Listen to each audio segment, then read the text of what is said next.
بسم اللہ الرحمن الرحیم۔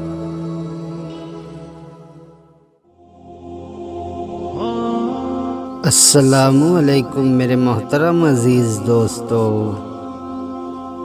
ایک طالب علم کسی ملک کے ایک مدرسے میں علم حاصل کر رہا تھا، اور اس ملک کا جو بادشاہ تھا اس کی ایک بہت ہی خوبصورت بیٹی تھی۔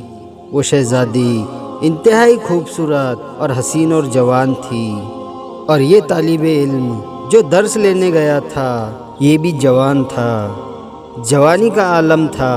اس نوجوان کا دل بادشاہ کی بیٹی پر فدا ہو گیا۔ اب اس نوجوان کی حیثیت یہ نہ تھی کہ وہ اس بادشاہ سے اس کی بیٹی کا رشتہ مانگ لیتا، اور پھر وہ نوجوان کافی پریشان ہوا کرتا تھا اور پریشان رہنے لگا تھا۔ اور پھر اس طالب علم نے اپنے دوستوں سے مشورہ کیا کہ اب اس بات کا کیا حل نکالا جائے اور کیا کیا جائے۔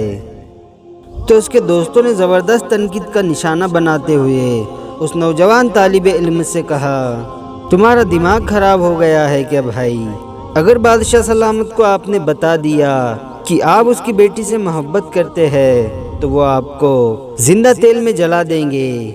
اب وہ نوجوان بہت زیادہ پریشان ہوا اور اسے کچھ بھی سمجھ میں نہیں آ رہا تھا۔ بالآخر اس نوجوان نے یہ فیصلہ کر لیا کہ اس پریشانی سے تو اچھا ہی ہوگا کہ میں بادشاہ سلامت کی خدمت میں عرض گزاری کروں، پھر چاہے تیل میں جلنا نصیب ہو۔ اب وہ نوجوان طالب علم بادشاہ کے دربار میں حاضر ہو گیا، اور پھر بادشاہ سلامت نے اس کے یہاں آنے کی وجہ پوچھی تو اس نوجوان نے گھبراہٹ کے عالم میں اپنا پورا قصہ بادشاہ کو سنا دیا کہ بادشاہ سلامت، میرا آپ کی بیٹی پر دل آ گیا ہے، اب آپ مجھ پر ایک احسان فرما دے اور آپ کی بیٹی کو میرے نکاح میں دے دیجئے۔ اس بادشاہ کو بہت غصہ آیا کہ اس نوجوان کی حیثیت تو دیکھو، اور پھر اوپر سے میری بیٹی کے لیے اس کا رشتہ مانگنا دیکھو۔ اس کے بعد بادشاہ سلامت نے سوچنا شروع کر دیا کہ آخرکار اس نوجوان کو کیا جواب دیا جائے تاکہ پھر یہ رشتہ مانگنے سے انکار ہی کر دے۔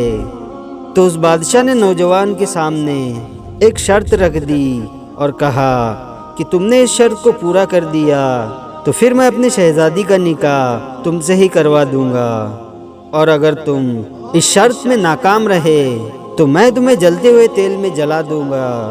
اب فیصلہ تمہارے ہی ہاتھ میں ہے۔ اور اس بادشاہ نے شرط یہ رکھی تھی کہ اس نوجوان طالب علم کو 2 بوری زندہ بچھو لے کر آنے ہیں، اور پھر یہ بادشاہ ایسا ہونے پر اس کا نکاح اپنی بیٹی سے کروا دیں گا۔ لیکن شرط کا دوسرا حصہ یہ بھی تھا، اگر یہ طالب علم ناکام ہوتا ہے تو اسے گرم تیل میں جلا دیا جائے گا۔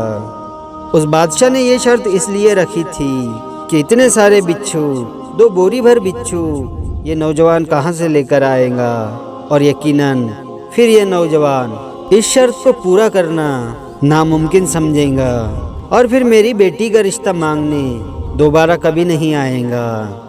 اس نوجوان نے جب بادشاہ کی یہ شرط سنی تو بہت زیادہ پریشان ہو گیا۔ اس کے بعد دونوں شرطوں پر راضی بھی ہو گیا، بادشاہ کے دونوں شرطوں کو مان لیا۔ اس کے بعد اس طالب علم نے یعنی اس نوجوان نے اپنا رخ مدرسے کی طرف کر لیا اور آ کر اپنی پڑھائی میں مصروف ہو گیا۔ لیکن اب اس طالب علم کو اپنی پڑھائی میں وہ مزہ نہیں آ رہا تھا جو اسے عشق ہونے سے پہلے آیا کرتا تھا۔ اس نوجوان کا ایک استاد تھا جو کافی دنوں سے اس پر نظر بھی رکھ رہا تھا۔ استاد یہ دیکھ رہا تھا کہ آخر اس نوجوان کو کیا ہوا ہے، یہ ہر وقت پریشان کیوں رہتا ہے۔ ایک دن استاد نے اس طالب علم نوجوان کو اپنے پاس بلا کر پریشان ہونے کی وجہ کو دریافت کیا۔ اس نوجوان نے اپنے استاد کو سارا قصہ سنا دیا اور اس بادشاہ کے شرط سے بھی آگاہ کر دیا۔ استاد نے نوجوان کو سمجھاتے ہوئے کہا، بیٹا تو پریشان نہ ہو، میں تجھے بچھو جمع کرنے کا طریقہ بتا دوں گا۔ اس کے بعد استاد نے کہا کہ تم شام کو میرے پاس آ جانا، میں تمہیں بچھو جمع کرنے کا ایک طریقہ بتا دوں گا۔ پھر وہ نوجوان خوشی سے شام ہونے کا انتظار کر رہا تھا، کیونکہ شام کو اسے وہ ترکیب ملنے والی تھی۔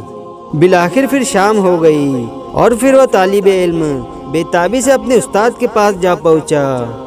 استاد نے اسے آتے ہی 2 بوریاں لانے کو کہا۔ جب 2 بوریاں لا کر نوجوان نے استاد کے سامنے پیش کی تو استاد نے اسے ایک قبرستان میں ایک قبر کا پتہ بتا کر کہا کہ بیٹا ایک کام کرو، تم فلاں قبر پر جاؤ اور قبر سے ساری مٹی نکال لینا، اور آخر میں جب اینٹ رہ جائے تو شروع کی ایک اینٹ نکال کر اس بوری کا منہ سوراخ پر رکھ لینا۔ جب بوری بھر جائے تو بوری کا منہ کسی رسی سے باندھ لینا، اور پھر دوسری بوری کا منہ آگے کر دینا، اور دوسری بوری بھی بھر جانے پر اس کا منہ بھی بند کر لینا، اور اس کے بعد اس قبر کو اچھی طرح سے واپس بند کر دینا، اور پھر وہ بوریاں اس بادشاہ کے پاس لے جانا۔ اس نوجوان طالب علم نے استاد کے کہنے پر اسی طرح سے کیا جس طرح پورا معمول استاد نے اسے بتایا تھا۔ اس طالب علم نے بچھو سے بھری ہوئی وہ بوریاں بادشاہ کے دربار میں پیش کر دی۔ بادشاہ بڑا حیران ہوا۔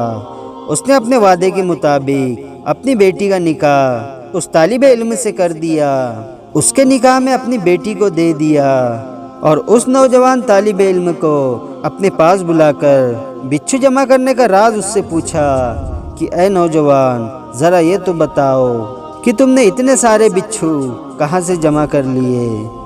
تو اس طالب علم نے بتایا کہ بادشاہ سلامت، میرا ایک استاد ہے، اس نے مجھے ایک قبرستان میں ایک قبر کا پتہ بتایا تھا، اور میں نے استاد کے بتائے ہوئے طریقے کے مطابق اس قبر سے بوریاں بھر لی۔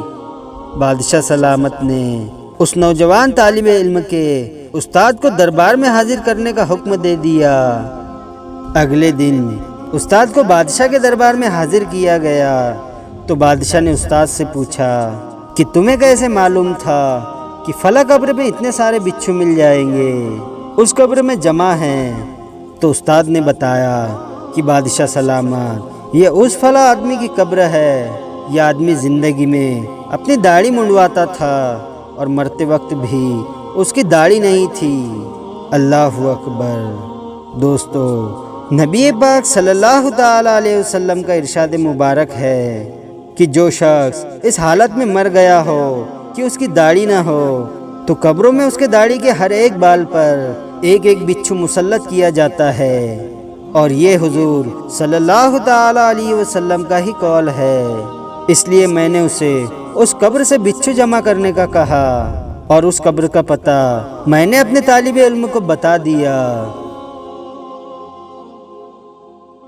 ویڈیو پسند آیا ہو تو لائک اور شیئر ضرور کریں، اور آپ نے ابھی تک ہمارے چینل کو سبسکرائب نہیں کیا ہے تو اسے بھی سبسکرائب ضرور کر دے، اور ساتھ میں بیل آئیکن دبا دے تاکہ ہر آنے والی نئی ویڈیو کی نوٹیفیکیشن آپ تک پہنچتی رہے۔